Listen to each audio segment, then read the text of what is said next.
कैसे हैं? आशा करता हूँ बहुत अच्छे होंगे। और जो भी मेरे दोस्त आर्मी अग्निवीर का जो है एग्ज़ाम देने वाले हैं 7 जुलाई को, उनके लिए ये क्लास बहुत इम्पोर्टेंट है। यदि आपका भी एग्ज़ाम 7 जुलाई को है तो आप लोगों के लिए ये क्लास बिल्कुल बहुत महत्वपूर्ण है, ठीक है? तो इस क्लास को जितने भी मेरे दोस्त देख रहे हैं, आप जो है इसको बिल्कुल अच्छे तरीके से नोट कर लीजिएगा, ठीक है? ऑल शिफ्ट जितने भी उस दिन first, second, third, fourth shift को एग्ज़ाम देने जा रहे हैं, बिल्कुल इस क्लास को रट जाओ। 100% आपको प्रश्न यहीं से देखने को मिलेगा। ये जो है आप लोग बिल्कुल जब एग्ज़ाम हॉल में बैठोगे तो आपको ये महसूस होगा, ठीक है? तो यहाँ पे जो है आप लोगों को क्लास को जो है यहाँ पे स्टार्ट करते हैं। और जो भी चैनल पे नए आए हैं तो आपसे छोटी सी रिक्वेस्ट है कि आप इस क्लास को लाइक कर दीजिए, और चैनल पे नए आए हैं तो बिल्कुल ही चैनल को सब्सक्राइब कर लीजिए, ठीक है? पहला प्रश्न चलिए देखते हैं और पहले प्रश्न को सॉल्व करते हैं, ठीक है? प्रश्न देखिए, कह रहा है कि वर्तमान में सामाजिक न्याय एवं अधिकारिता मंत्री कौन है?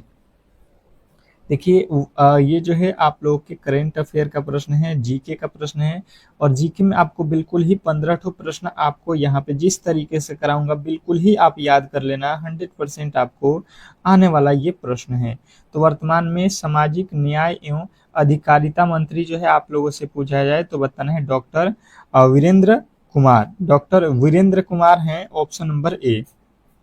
नेक्स्ट प्रश्न की ओर चलेंगे और अगला प्रश्न कह रहा है कि भारतीय संविधान के किस अनुच्छेद में मंत्रिपरिषद सामूहिक रूप से लोकसभा के प्रति उत्तरदायी होगा? आपको क्या पूछा गया है कि जो है भारतीय संविधान के किस अनुच्छेद में मंत्रिपरिषद सामूहिक रूप से जो है लोकसभा के प्रति उत्तरदायी होगी? तो आपको बताना है कि ये अनुच्छेद जो है किसमें है। तो ऑप्शन नंबर सी यानी कि 75, आर्टिकल 75 जो है आपको याद रखना है कि ये जो है अनुच्छेद किसके लिए है? मंत्री सामूहिक परिषद के लिए। नेक्स्ट प्रश्न देखिए, कह रहा है कि भारत की जनगणना 2011 के अनुसार बाल जो है लिंग अनुपात क्या है? बाल लिंगानुपात जो है आपको बताना है, बताने की कोशिश करेंगे सभी लोग। क्वेश्चन नंबर तीसरे पे हम लोग आ चुके हैं और आपको जो है यहाँ पे देखते रहना है हर एक प्रश्न का उत्तर। बिल्कुल ही पेपर यहाँ पे सॉल्व कर रहे हो आप लोग। 100% समझ लो कि आप पेपर हॉल में ही हो और बिल्कुल ही आपको ये पेपर में ही प्रश्न पूछे गए हैं।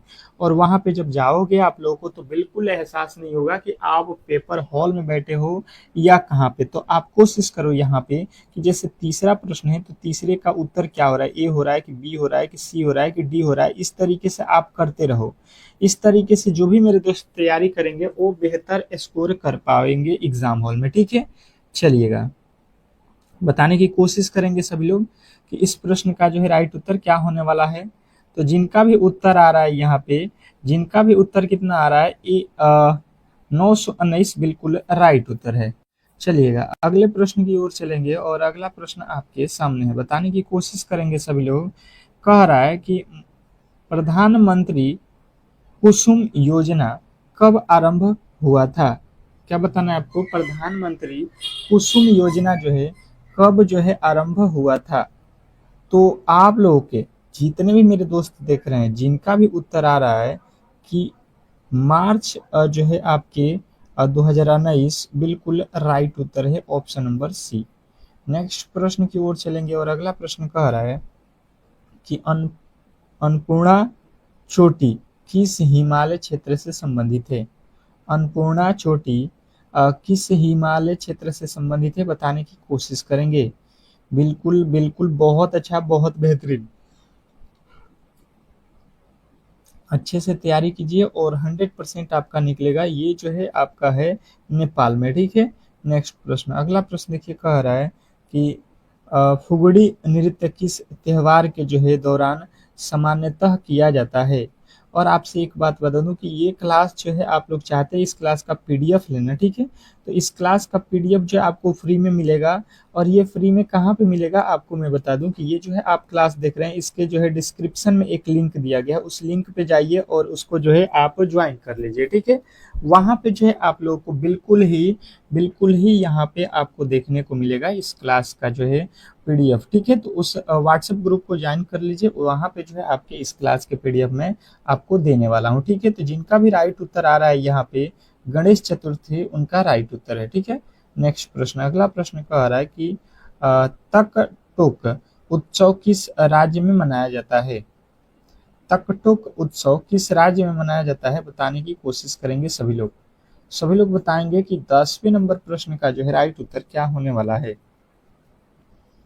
बिल्कुल अच्छा सा प्रश्न है, बताने की कोशिश करेंगे सभी लोग। 7 जो है नंबर प्रश्न का उत्तर क्या है? तकटुक उत्सव किस राज्य में मनाया जाता है? तो आपका राइट उत्तर आएगा लद्दाख। लद्दाख जो है ऑप्शन नंबर बी के साथ आप जाएंगे, और जिनका भी उत्तर बी आ रहा है बिल्कुल राइट उत्तर है। नेक्स्ट प्रश्न देखिएगा, आप लोगों के सामने आ चुका है कि असम में सबसे पहला तेल का जो है कुआं कहाँ खोदा गया था, बताने की कोशिश करेंगे सभी लोग। जो भी इस क्लास को देख रहे हैं बताएंगे कि असम में सबसे पहले तेल का कुआं कहाँ पे खोदा गया था। तो जो भी मेरे दोस्त बता रहे हैं डिगबोई, डिगबोई बिल्कुल राइट उत्तर है, ऑप्शन नंबर बी। देखते रहिए और मिलाते रहिए, आप देखते रहिए अंत में आप कितने क्वेश्चन जो है अपने मन से कर रहे हो, ठीक है। कह रहे कौन सा पश्चिम बंगाल का जो है नकाबपोश नृत्य है? कौन सा पश्चिम बंगाल का नकाबपोश नृत्य है, ये आपको बताना है। नकाबपोश नृत्य जो है आपको बताना है, बताने की कोशिश करेंगे सभी लोग। 9वें नंबर प्रश्न का जो है राइट उत्तर क्या होने वाला है? तो जिनका भी उत्तर आ रहा है गंभीरा, गंभीरा जो है आपके बिल्कुल राइट उत्तर है, ऑप्शन नंबर डी। नेक्स्ट प्रश्न की ओर चलेंगे, और अगला प्रश्न कह रहा है कि विदुषी शरण रानी किस जो है वाद्य यंत्र को बजाने के लिए प्रसिद्ध हैं? विदुषी शरण रानी किस जो है वाद्य यंत्र को बजाने के लिए प्रसिद्ध है, ये आपको बताना है। बताने की कोशिश करेंगे सभी लोग। सभी लोग बताएंगे कि इस प्रश्न का जो है राइट उत्तर क्या होने वाला है 10वां नंबर का।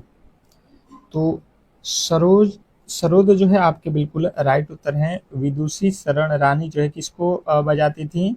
तो कहिएगा सरोद। ऑप्शन नंबर बी के साथ आप जाओगे, और यदि आपने ऑप्शन नंबर बी को चुना है तो बिल्कुल 100% सही उत्तर है। नेक्स्ट प्रश्न देखिए आपके सामने आ चुका है, असम के वर्तमान राज्यपाल कौन है? असम के जो है वर्तमान राज्यपाल कौन है, बताने की कोशिश करेंगे सभी लोग। असम के वर्तमान राज्यपाल कौन है, बताइए। तो जिनका भी राइट उत्तर आ रहा है लक्ष्मण प्रसाद आचार्य, बिल्कुल राइट उत्तर है, ऑप्शन नंबर ए। एक बार जो है जितने भी मेरे दोस्त देख रहे हैं प्लीज जो है वीडियो को लाइक करके एक बार शेयर थोड़ा कर दीजिए अपने ग्रुप में। एक बार क्लास को शेयर कीजिए, तो बहुत अच्छे तरीके से आपको मैं यहाँ पे क्लासेस करा रहा हूँ, वो भी फ्री में। तो यहाँ पे तो आप लोग थोड़े से जो है हेल्प कर दीजिए, इस क्लास को शेयर कर दीजिए। ग्रैमी पुरस्कार 2025 किसने जीता? ग्रैमी पुरस्कार 2025 के जो है विजेता आप लोगों को बताना है कि कौन है। चलिएगा बताइएगा, आप लोगों के सामने आ चुका है प्रश्न, और जिनका भी उत्तर आ रहा है चंद्रिका टंडन, बिल्कुल राइट उत्तर है Chandrika Tandon, option number D. Next प्रश्न देखिए, कह रहा है कि तिलैया बांध भारत के किस राज्य में स्थित है? तिलैया बांध भारत के किस राज्य में स्थित है, ये आपसे पूछा गया है। बताने की कोशिश कीजिए सभी लोग। सभी लोग बताएंगे इस प्रश्न का राइट उत्तर क्या होने वाला है। तो झारखंड, ऑप्शन नंबर सी। तो यदि आपने सी को चुना है तो बिल्कुल राइट उत्तर है, इसमें किसी तरीके के डाउट नहीं होना चाहिए। नेक्स्ट प्रश्न की ओर चलेंगे, और अगला प्रश्न कह रहा है कि पेरिस पैरा ओलंपिक कांस्य पदक विजेता मोना अग्रवाल किस खेल से संबंधित हैं? पेरिस में जो आप लोगों का पैरा ओलंपिक हुआ, उसमें कांस्य पदक जीतने वाली जो विजेता थी मोना अग्रवाल, वो किस खेल से संबंधित हैं? तो जिनका भी राइट उत्तर आ रहा है शूटिंग से, उनका बिल्कुल राइट उत्तर है ऑप्शन नंबर बी। ये एक शूटिंग से जो है संबंधित थी। नेक्स्ट प्रश्न देखिए, कह रहा है यूएन चार्टर्ड का जो है स्थापना दिवस क्या है? मतलब यूएन चार्टर्ड दिवस स्थापना कब मनाया जाता है, बताने की कोशिश करेंगे सभी लोग। 15वें नंबर प्रश्न का राइट उत्तर क्या होने वाला है? तो आप में से जितने भी मेरे दोस्त बताए हैं 24 अक्टूबर 1945 ऑप्शन नंबर डी बिल्कुल राइट उत्तर है। इसमें किसी तरीके के डाउट नहीं होना चाहिए। बहुत अच्छा प्रश्न था, बहुत बेहतरीन प्रश्न था। और अब चलते हैं हम लोग अगले प्रश्न की ओर, और आशा करता हूं कि आप जो है ऐसे प्रश्नों को किसी भी एंगल से गलत अब नहीं करोगे। नेक्स्ट प्रश्न देखिए, कह रहा है आप लोगों के सामने 16 नंबर, किसी वस्तु की स्थिति में परिवर्तन को क्या कहते हैं? किसी भी वस्तु की स्थिति में परिवर्तन को क्या कहा जाता है, ये आपसे पूछा गया है। तो बताने की कोशिश करेंगे सभी लोग कि जो है इस प्रश्न का राइट उत्तर क्या होने वाला है। किसी वस्तु की स्थिति में परिवर्तन को क्या कहते हैं, बताने की कोशिश कीजिए। अब जो है साइंस के प्रश्न आ चुका है, तो इसके परिवर्तन को कहते हैं विस्थापन। 15 ठो क्वेश्चन अब साइंस के होंगे। इसके पहले हम लोगों ने जीके के प्रश्नों को कंप्लीट कर लिया। अब साइंस के प्रश्न है बिल्कुल 15 ठो, आपको जिस तरीके से एग्जाम हॉल में देखने को मिलता है, तो बिल्कुल यहाँ पे मिलेगा। आप लोग इसको बिल्कुल ही रट लीजिए। नेक्स्ट प्रश्न कह रहा है कि शिशु के विकास के लिए सबसे आवश्यक तत्व होता है। शिशु के विकास के लिए सबसे आवश्यक जो तत्व होता है वो कौन सा होता है, ये आपको बताना है। बताने की कोशिश करेंगे कि शिशु के विकास के लिए सबसे आवश्यक तत्व कौन सा है। शिशु के विकास के लिए सबसे आवश्यक तत्व जब भी आपसे पूछा जाए तो आपको बताना है प्रोटीन होता है, ऑप्शन नंबर बी। और यदि आपने बी को चुना है तो बिल्कुल राइट उत्तर है, इसमें किसी तरीके के डाउट नहीं होना चाहिए। नेक्स्ट प्रश्न देखिए, कह रहा है मार्स गैस का जो है मुख्य भाग क्या होता है? मार्स गैस का जो है मुख्य भाग कौन सा होता है, बताने की कोशिश करेंगे। सभी लोग बताएंगे मार्स गैस का जो है मुख्य भाग क्या है। तो CH4 जो है मार्स गैस का मुख्य जो है भाग होता है, ऑप्शन नंबर ए। नेक्स्ट प्रश्न देखिए आप लोगों के सामने आ चुका है कि जल में किस धातु की क्रिया करके हाइड्रोजन गैस बनाई जा सकती है। बताना है आपको कौन सा प्रश्न, कि धातु में जल में किस धातु की क्रिया करके हाइड्रोजन गैस बनाई जा सकती है। तो आपको बताना है कि ये जो है आपके सोडियम होता है, option number A. Option number A जो है आपको याद रखना है। नेक्स्ट प्रश्न कह रहा है कि निम्नलिखित में से कौन सा उपकरण इंजन को जो है ठंडा करता है। निम्नलिखित में से कौन सा उपकरण है जो इंजन को ठंडा करता है, बताने की कोशिश करेंगे सभी लोग। सभी लोग बताएंगे कि इस प्रश्न का जो है राइट उत्तर क्या होने वाला है। सभी लोग बताइए 20वें नंबर प्रश्न का राइट उत्तर क्या होगा। तो रेडिएटर जो है यही आप लोगों को इंजन को क्या करता है, ठंडा करता है, ऑप्शन नंबर ए। जितने भी मेरे दोस्त बताए थे उनका बिल्कुल ही राइट उत्तर है। नेक्स्ट प्रश्न कह रहा है कैल्शियम कार्बोनेट गर्म करने पर क्या उत्पन्न करता है। कैल्शियम कार्बोनेट गर्म करने पर क्या उत्पन्न करता है, बताने की कोशिश करेंगे सभी लोग। जो भी इस क्लास को देख रहे हैं बिल्कुल बताएंगे कि कैल्शियम कार्बोनेट गर्म करने पर क्या उत्पन्न करता है। बहुत अच्छा प्रश्न है बिल्कुल। 21 नंबर प्रश्न का जो है राइट उत्तर क्या होगा, carbon dioxide, option number C. और यदि आपने सी को चुना है तो बिल्कुल ही राइट उत्तर है, इसमें किसी तरीके के डाउट नहीं होना चाहिए। नेक्स्ट प्रश्न कह रहा है कि हाइड्रोक्लोरिक अम्ल एवं धातु की अभिक्रिया से कौन सी गैस निकलती है। हाइड्रोक्लोरिक अम्ल एवं धातु की अभिक्रिया से कौन सी गैस निकलती है, बताने की कोशिश करेंगे सभी लोग। बताइए 22वें नंबर प्रश्न का राइट उत्तर क्या होगा।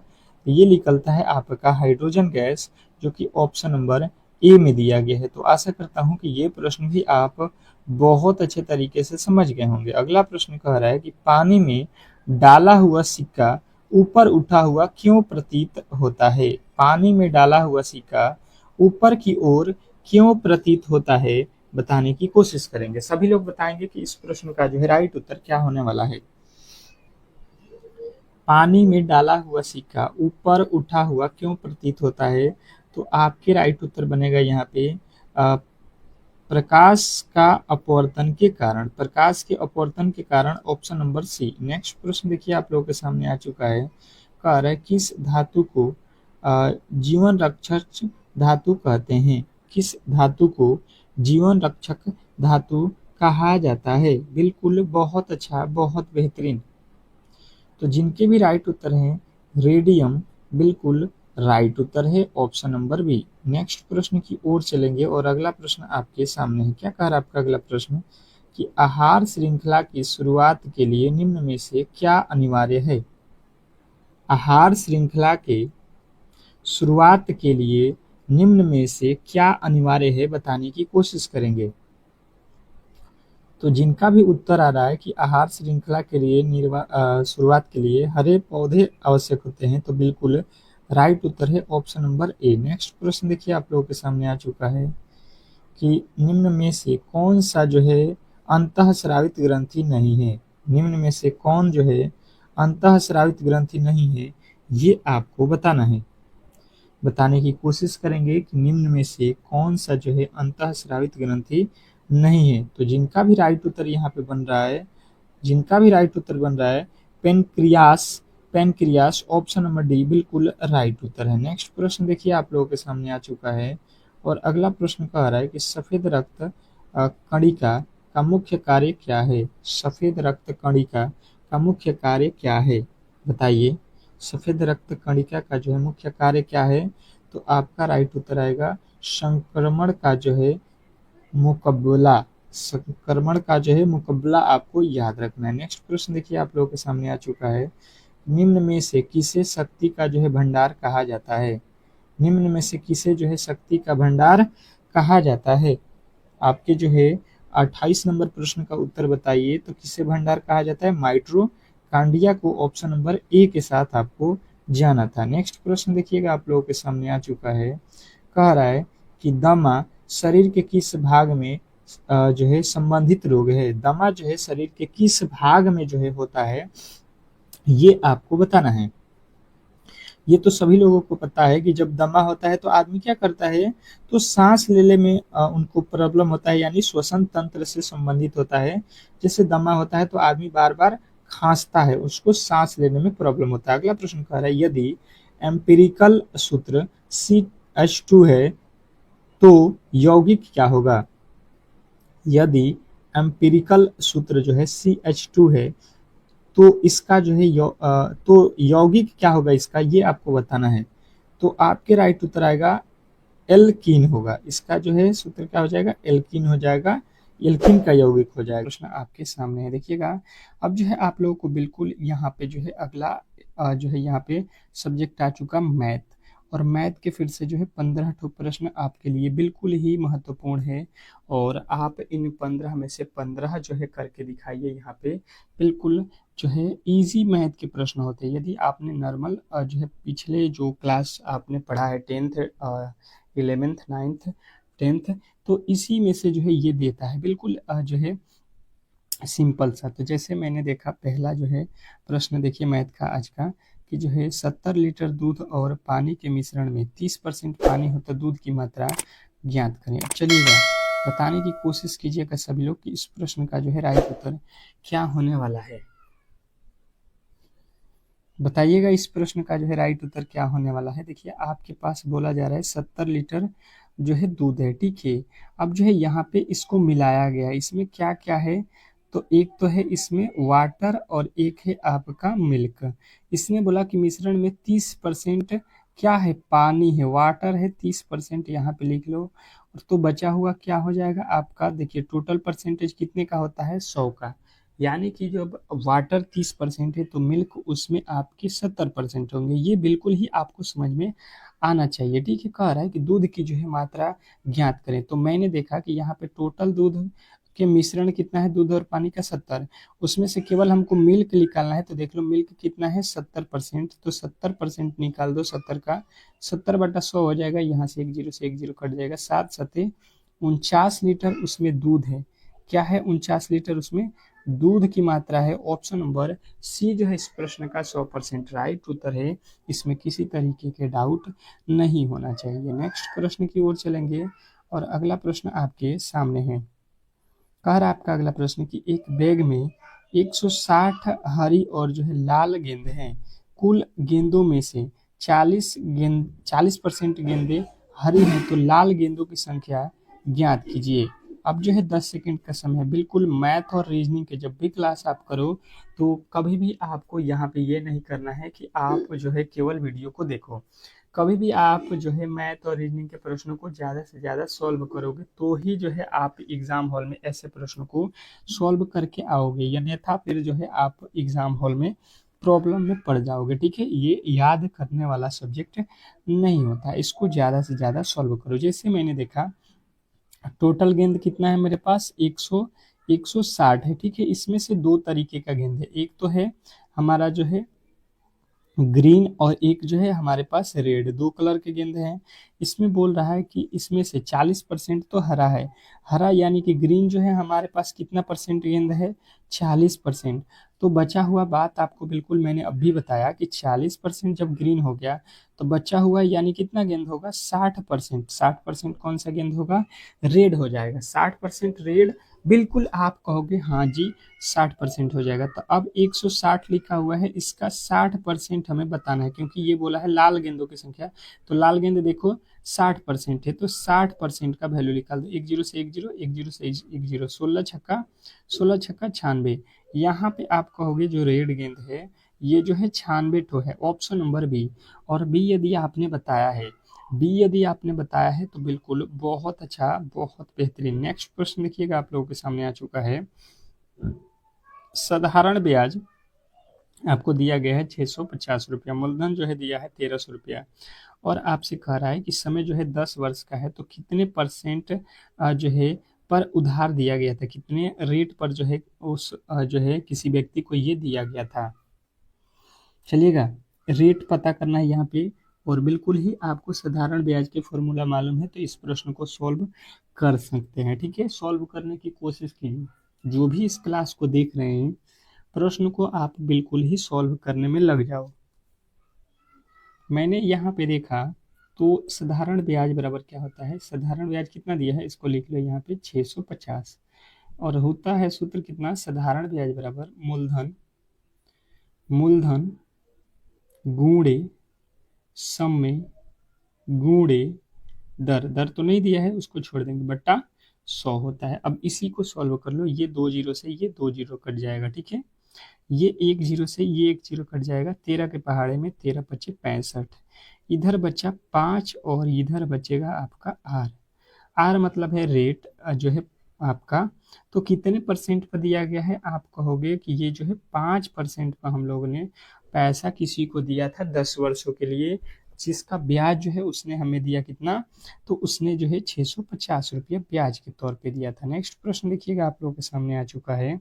कह रहा है कि अमित और अनीता की राशि का अनुपात यहाँ पे 2:3 है। कुल राशि 10 रुपये में से 10 रुपये में से अमित का जो है हिस्सा बताना है आप लोगों को कि कितना होगा। बताने की कोशिश करेंगे सभी लोग कि जो है इस प्रश्न का राइट उत्तर क्या होने वाला है। अच्छा सा प्रश्न है, आप कोशिश करो कि इस प्रश्न का राइट उत्तर बता सको। सॉल्व कीजिए, सॉल्व करिए।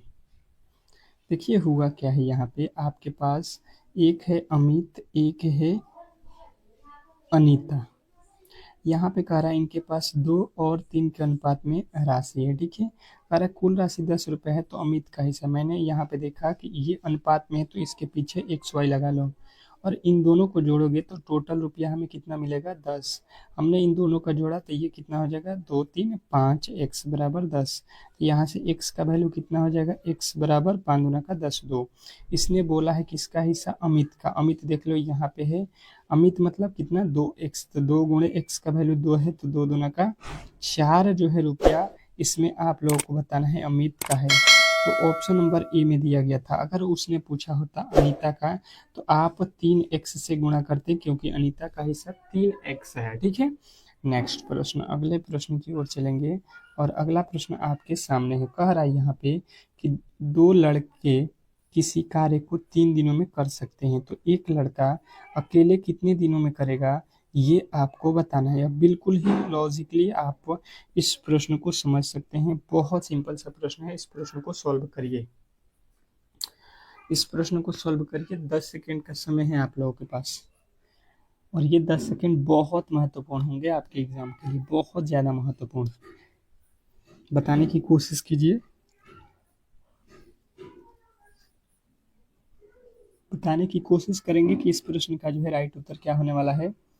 तो देखिए यहाँ पे दो लड़के हैं, एमडीएच का फॉर्मूला आपने पढ़ा होगा। तो यहाँ पे मैन गुणे डे बराबर, मैन कितने हैं एक, और डे हमें निकालना है यानी दिन। तो यहाँ से एक से दिन में गुणा करेंगे तो एक ही डी ही हो जाएगा, यानी दिनों की संख्या कितना लगेगा एक व्यक्ति को काम करने में, पूरा काम करने में 6 दिन। ऑप्शन नंबर आप सी के साथ गए हैं तो बिल्कुल राइट उत्तर है, इसमें किसी तरीके के डाउट नहीं होना चाहिए। नेक्स्ट प्रश्न देखिएगा, आप लोगों के सामने आ चुका है कि 1 रुपया या 45 पैसे का जो है अनुपातिक मान जो है कितना होता है, ये आपको बताना है। बताने की कोशिश करेंगे सभी लोग कि जो है इस प्रश्न का राइट उत्तर क्या होने वाला है।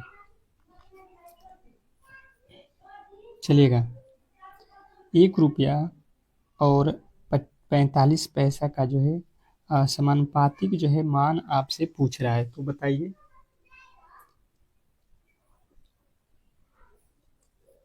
अब देखिए यहाँ पे होगा क्या, 1 रुपया है और इसका अनुपात निकालना है कितना से, 45 पैसा से। तो इसको दोनों को बराबर कर लो, 1 रुपया बराबर कितना होता है 100 पैसा, ठीक है।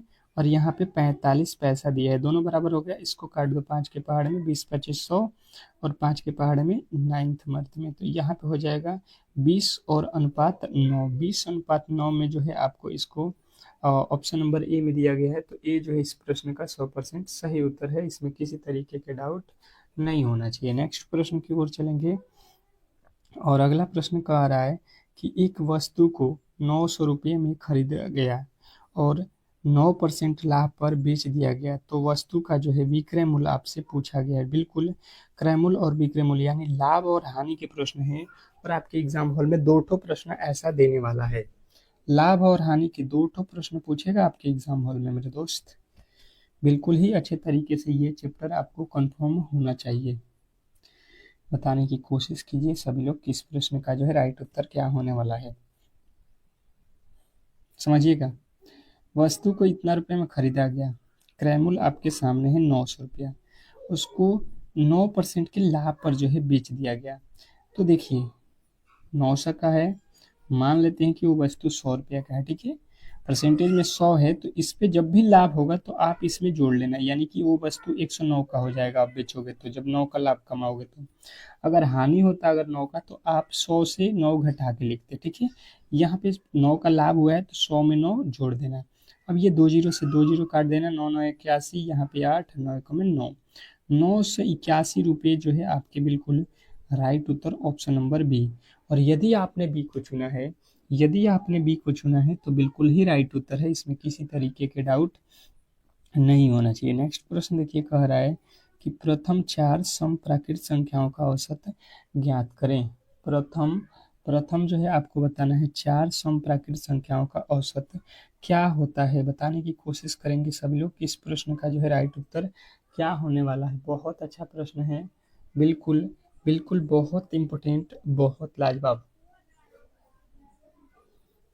चलिएगा, बताने की कोशिश कीजिएगा कि प्रथम 4 समप्राकृत संख्याओं का औसत कितना होने वाला है। पहले तो आपको सम संख्या बिल्कुल मालूम होना चाहिए, यदि नहीं मालूम है तो फिर जो है आपको प्रॉब्लम होगा। देखिए सम संख्या बोलते हैं जिसमें 2 से भाग लगता है, ठीक है। तो पहला होता है 2, फिर होता है आपका 4, फिर होता है आपका 6, फिर होता है आपका 8। ये 4 ही समप्राकृत लेना था। अब देखो इसमें देखोगे तो 2 का अंतर है सब में, तो आप क्या करोगे कि औसत निकालने का फॉर्मूला एक तो होता है राशियों की योग बटा राशियों की संख्या, तो सबको जोड़ के बटा में आपको करना पड़ेगा 4, तो इससे भी निकल जाएगा 8 6 14, 4 18 और 2 20 बटा कितना हो जाएगा 4, और 20 बटा 4 का मतलब 4 5 20। इस तरीके से भी आप बनाओगे, या एक और लॉजिक होता है कि आप पहले 2 लिखा है इसको जोड़ लो और अंत में कितना लिखा है 8, 2 और 8 को जोड़ लो, ठीक है। जब भी बीच में बराबर बराबर जो है अंतर लिया हो तो, और कितने शब्द हुए तो 2, तो इसको आप करोगे तो 8 2 10, 10 बट्टा 2 करोगे 5, इस तरीके से भी आ जाएगा।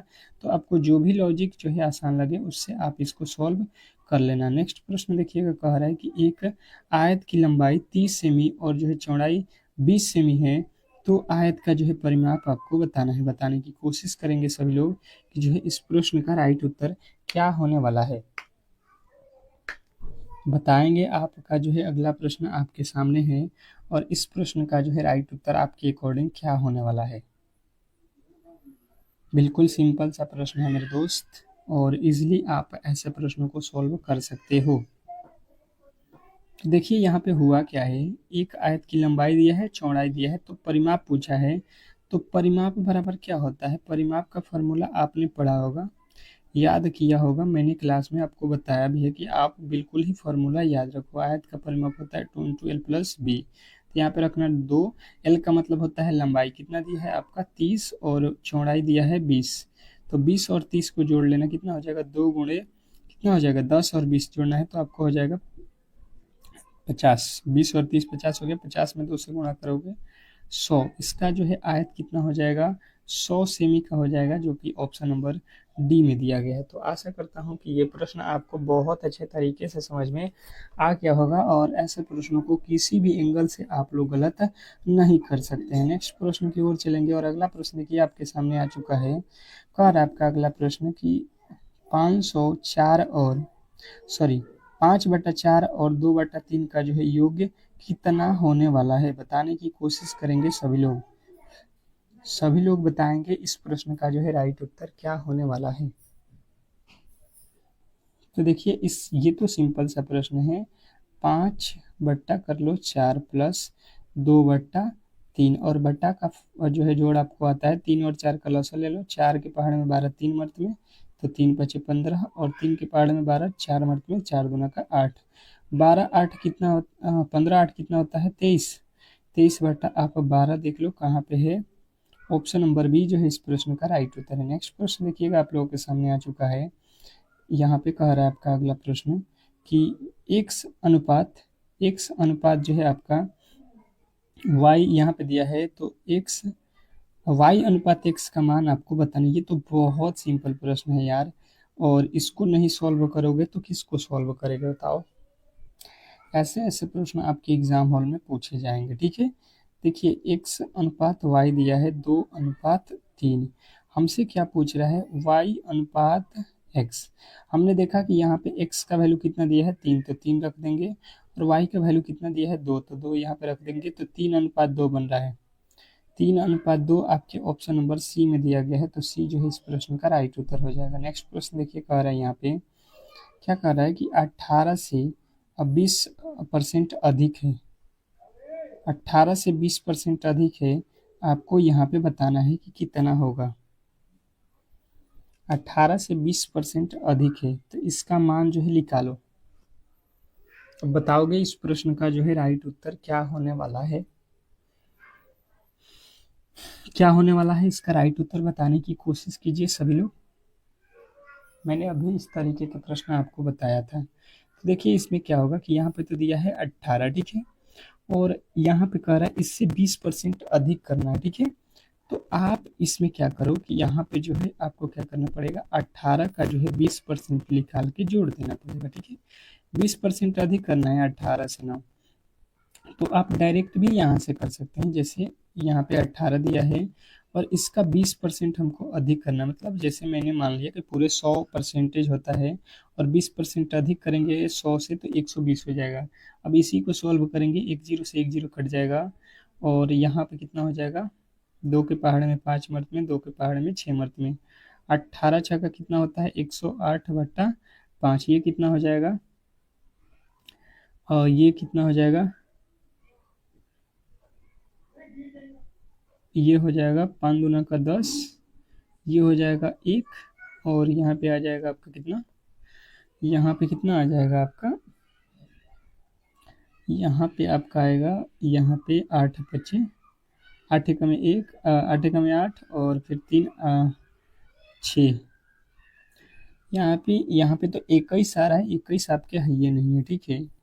तो यहाँ पे देखिए 1 मिनट, इस तरीके से भी चेक कर लेते हैं। 18 और फिर 18 का 20% निकाल के जोड़ दो इसमें, ये 1 0 से 1 0 कट जाएगा, ये 5 हो जाएगा, कितना हो जाएगा 18 प्लस 18 में भाग देंगे 3 पॉइंट, ये कितना हो जाएगा 6, 18 6 18 यहाँ पे 21 होना चाहिए था, ठीक है। ऑप्शन नंबर आपका डी जो है बिल्कुल राइट उत्तर हो जाएगा। यहाँ पे 22 नहीं 21 कर लीजिएगा। नेक्स्ट प्रश्न देखिएगा आप लोगों के सामने आ चुका है।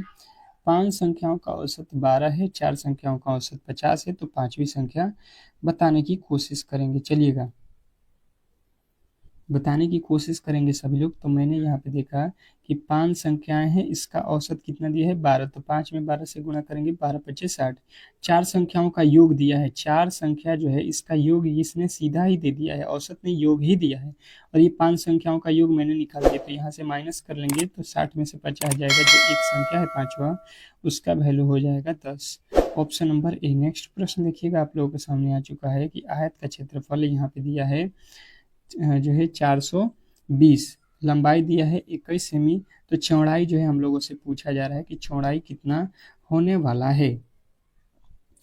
तो अब देखिएगा यहाँ पे बिल्कुल आयत का क्षेत्रफल बराबर क्या होता है, आप कहोगे लंबाई गुणे चौड़ाई। यहाँ पे आयत का क्षेत्रफल 420 दिया है बराबर लंबाई दिया है 21 गुणे चौड़ाई का वैल्यू हमें नहीं दिया गया है। ये 21 के पहाड़ में कट जाएगा, 21 दूना 42, यहाँ पे 20, यानी बी का वैल्यू जो है आप कहोगे भाई साहब 20 सेमी हो रहा है। Option number B. नेक्स्ट प्रश्न की ओर चलेंगे और अगला प्रश्न कह रहा है कि प्रथम 5 विषम संख्याओं का औसत ज्ञात करो। प्रथम 5 विषम संख्याओं का औसत जो है ज्ञात करना है। अब देखो 5 विषम संख्या कौन होता है, तो देखो जिसमें 2 से भाग नहीं लगता है उसको विषम संख्या बोला जाता है। आपने बिल्कुल याद रखा हो, ये हो क्या। अब देखोगे तो विषम संख्या में किस तरीके से निकाल सकते हो, तो सबको जोड़ लो बट्टा 5 करो, या देखो पहला संख्या और लास्ट वाला जोड़ दो बट्टा 2 कर दो, या देखो ये 2 संख्या इधर का खत्म और 2 संख्या इधर का खत्म, बीच वाला डायरेक्ट ही इसका क्या होता है औसत हो जाता है, ठीक है। तो इस तरीके से आपके ऑप्शन नंबर जो है सी हो जाएगा, ठीक है। अन्यथा आप इसको क्या करोगे 3 प्लस 5 प्लस 7 प्लस 9 बटा आप कर सकते हो 5, क्योंकि 5 संख्या है, सबको जोड़ोगे बटा आप करोगे 5, तब भी आपका राइट उत्तर ऑप्शन नंबर सी ही आएगा। अगला प्रश्न देखिए रीजनिंग का है। यदि चेयर को जो है ये लिखा जाता है तो उसी कुट भाषा में इसको बताना है। क्या लिखा है CHAIR, चेयर को क्या लिखा है FKDLU। आपको मैंने इसके प्लेस वैल्यू याद करा था, ये 3 पे होता है, ये 6 पे होता है, कितना यहाँ पे जोड़ा है 3। ये H 8 पे होता है, ये 11 पे होता है, यहाँ पे भी 3 जोड़ा गया है। A से D पे यहाँ पे भी 3, I से L पे यहाँ पे भी 3, R से U यहाँ पे भी 3, ये सब में 3 जोड़ा है। आपको किसका बोला गया है RAID का वैल्यू निकालिए। R होता है 18, 18 3 21 पे हो जाएगा U। A से 3 जोड़ोगे D हो जाएगा, I से L हो जाएगा 12 पे, D होता है 4 4, और यहाँ पे कितना 3 जोड़ोगे 7 7 पे होता है कौन सा G। अब देख लो आपके राइट उत्तर क्या बन रहा है, UDLG आपके ऑप्शन नंबर सी। और यदि आपके ऑप्शन नंबर सी है तो बिल्कुल राइट उत्तर है। नेक्स्ट प्रश्न का आपके सामने अगला प्रश्न आ चुका है, कह रहा है कि DOWN को जो है ये लिखा जाता है, तो विथ को क्या लिखा जाएगा, DOWN लिखा हुआ है, ठीक है। इसको लिखा है FQYP।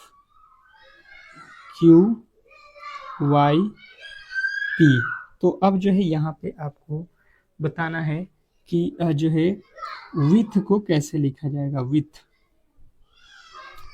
तो मैंने देखा डी होता है 2 पे, डी होता है 4 पे, और एफ होता है 6 पे, यहाँ पे 2 जोड़ा, ओ होता है 15 पे, क्यू होता है 17 पे। यहाँ पे आपके 2 जोड़ा के है, यहाँ पे भी 2, यहाँ पे भी 2, आप भी 2 जोड़ दो, डब्ल्यू और 2 जोड़ोगे वाई हो जाएगा, आई में 2 जोड़ोगे 9 2 11, 11 पे के होता है, टी होता है 20 2, 22 पे भी, एच होता है 8 8 2 10, 10 पे होता है जे। अब देख लो आपको वाई के भी जे, ऑप्शन नंबर ए जो है आपका बिल्कुल ही राइट उत्तर है। नेक्स्ट प्रश्न, अगला प्रश्न देखिएगा आप लोगों के सामने आ चुका है। कह रहा है यहाँ पे आप लोगों को कि निम्नलिखित शब्दकोश को जो है अनुक्रम में व्यवस्थित कीजिए, मतलब जो सबसे पहले आता है उसको सबसे पहले लिखना है आपको, ठीक है। देखिए ये एल ई सब में है, एल ई सब में कॉमन है, तो एल ई सब में आप बिल्कुल काट दो, ठीक है। उसके बाद से देखो यहाँ पे ए है, यहाँ पे भी ए है, और यहाँ पे भी ए है, तो ए भी इसमें से कट जाएगा ना, सब में ए भी कॉमन हो जा रहा है। अब देखो आर पहले होता है कि भी पहले होता है कि एफ पहले होता है कि के होता है, तो सबसे पहले एफ होता है, फिर के होता है, और फिर आपका कौन सा होता है आर की भी, तो फिर आर होता है और फिर आपका वी होता है। अब देख लो 1 2 3 4 ये लाइन से ही बैठ जाएगा। नेक्स्ट प्रश्न, अगला प्रश्न देखिए कह रहा है कि अक्षर श्रृंखला का जो है अलग पद ज्ञात कीजिए। इस श्रृंखला का जो है अगला पद बताना है आपको। पी होता है 16 पे, आर होता है 18 पे, ओ होता है आपका क्यू होता है आपका 17 पे, एस होता है 19 पे, आर होता है 18 पे। देखोगे अगर आप लोग तो यहाँ पे देखो P R Q S R T S. अब देखो पी के बाद क्यू, क्यू के बाद आर, आर के बाद एस, ये एक एक छोड़ के ये देखिए आर के बाद एस, आर के बाद एस, एस के बाद टी, टी के बाद यहाँ पे हमको निकालना है तो टी के बाद क्या आता है यू, और यू जो है आपका बिल्कुल राइट उत्तर है। इसमें 2 श्रृंखलाएं बनाई गई थी। नेक्स्ट प्रश्न देखिए कह रहे हैं 5 5 0 5 5 का जो है औसत ज्ञात करें। यहाँ पे जो है 50वें नंबर क्वेश्चन पे आ चुके हैं और इसमें बोला गया है आपको कि औसत निकालना है। तो ये औसत वाला प्रश्न मैंने पढ़ाया हुआ है, तो आपको इस प्रश्न का जो है उत्तर कमेंट बॉक्स में बताना है, ठीक है। सभी लोगों का ये होमवर्क रहेगा, जो भी इस क्लास को देखे हैं इस प्रश्न का राइट उत्तर जरूर बताएंगे। और क्लास अच्छा लगा है तो प्लीज़ क्लास को लाइक कर देंगे, और चैनल पे नए आए हैं तो प्लीज़ ही चैनल को सब्सक्राइब करके रखिए, ताकि इस तरीके की क्लास आपको डेली ही प्रोवाइड किया जा रहा है, ठीक है। मिलते हैं नेक्स्ट वीडियो में, तब तक के लिए धन्यवाद। और अगला प्रश्न आपके सामने है, बताने की कोशिश करिएगा। देखिएगा यहाँ पे 1 से 15 तक जो है आप लोगों ने जीके के प्रश्नों को बिल्कुल कंप्लीट कर लिया है। अब जो है जनरल साइंस की बारी है, ठीक है। तो इसको सॉल्व करेंगे। पहला प्रश्न आपके सामने है कि शरीर में ऊतकों का निर्माण किससे होता है। क्या बताना है आपको कि शरीर में ऊतकों का निर्माण किससे होता है। तो जो है शरीर में ऊतकों का निर्माण जो है यहाँ पे बताना है प्रोटीन से होता है, ऑप्शन नंबर ए। और यदि आपने ए को चुना है तो बिल्कुल राइट उत्तर है। नेक्स्ट प्रश्न कह रहा है कि मनुष्य में कितने जोड़ी कपास तंत्रिका पाई जाती है। मनुष्य में कितने जोड़ी तंत्रिका कपास पाई जाती है, बताने की कोशिश करेंगे सभी लोग बताएंगे। यहाँ पे क्वेश्चन नंबर 17 पे आ चुके हैं और 17 का जो है राइट उत्तर आपके अकॉर्डिंग क्या हो रहा है। चलिएगा जवाब दीजिएगा कि मनुष्य में कितनी जोड़ी कृपाल तंत्रिका पाई जाती है। तो जिनका भी उत्तर आ रहा है यहाँ पे 12 जोड़ी बिल्कुल राइट उत्तर है, ऑप्शन नंबर बी।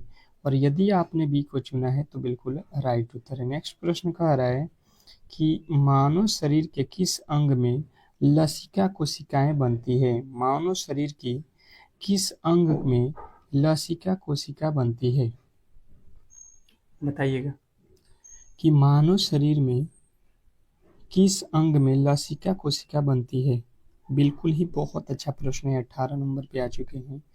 और जिनका भी उत्तर आ रहा है दीर्घ अस्थि, ऑप्शन नंबर बी बिल्कुल राइट उत्तर है। इसमें किसी तरीके के डाउट नहीं होना चाहिए। नेक्स्ट प्रश्न देखिएगा आप लोगों के सामने आ चुका है कि पित्त निम्न में से किसके द्वारा जो है पैदा किया जाता है।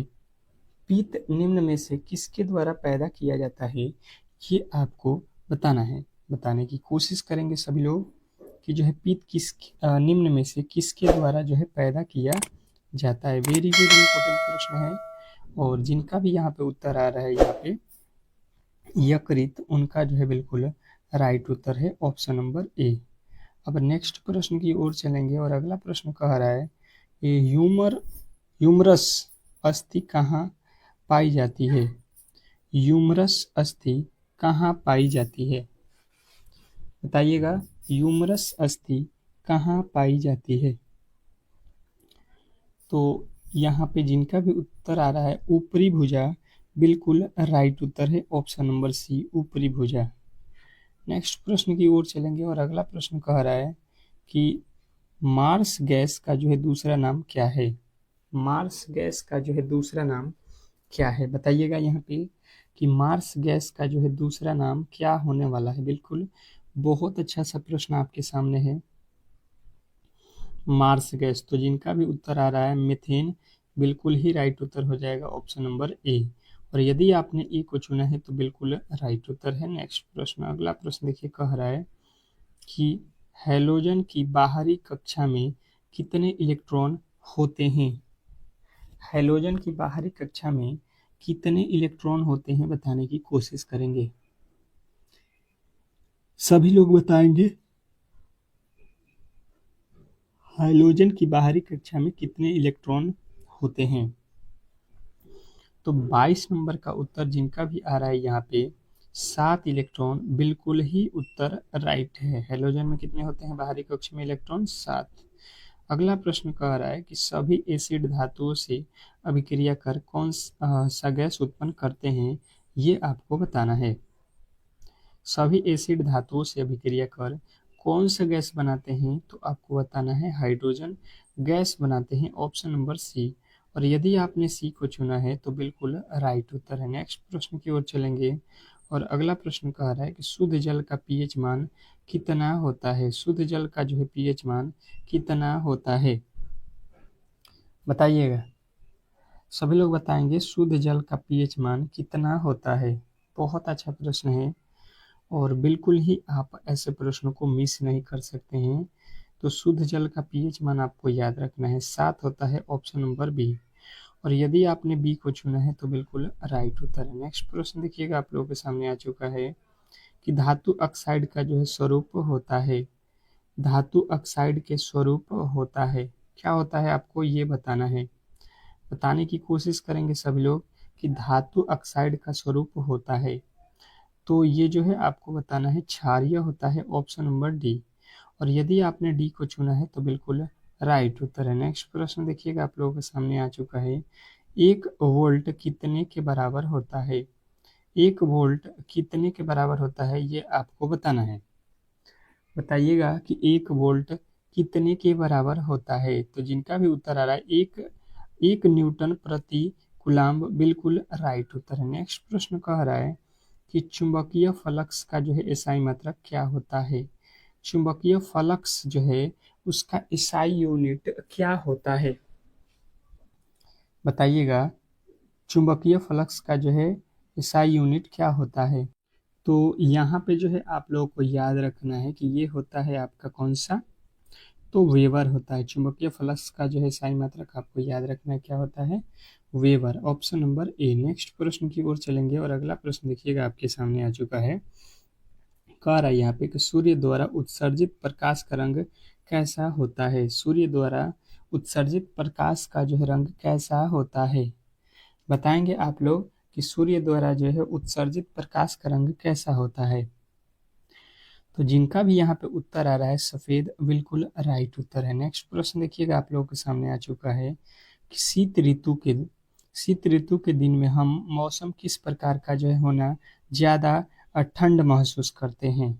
शीत ऋतु में कैसा जो है मौसम होता है तो ज़्यादा ठंड लगती है, ये आपसे प्रश्न पूछ रहा है। तो साफ मौसम होता है तो ज़्यादा ठंड लगता है, ऑप्शन नंबर ए के साथ आपको जाना है। नेक्स्ट प्रश्न, अगला प्रश्न कह रहा है कि साबुन को जल में घोलने पर पृष्ठीय तनाव जो है क्या होता है, ये आपको बताना है। जब आप पानी को जो है जल में घोलते हो, सॉरी साबुन को जो है जल में घोलते हो, तो उस जो है जल का पृष्ठीय तनाव क्या होता है। तो देखिए जब साबुन को जो है जल में हम लोग घोल देंगे तो उसका पृष्ठीय तनाव क्या हो जाएगा, घट जाएगा, ऑप्शन नंबर ए के साथ आपको जाना था। और यदि आपने ए को चुना है तो बिल्कुल ही राइट उत्तर है, इसमें किसी तरीके के डाउट नहीं होना चाहिए। बहुत बेहतरीन तरीके से आपने इस प्रश्न को भी समझ लिया होगा।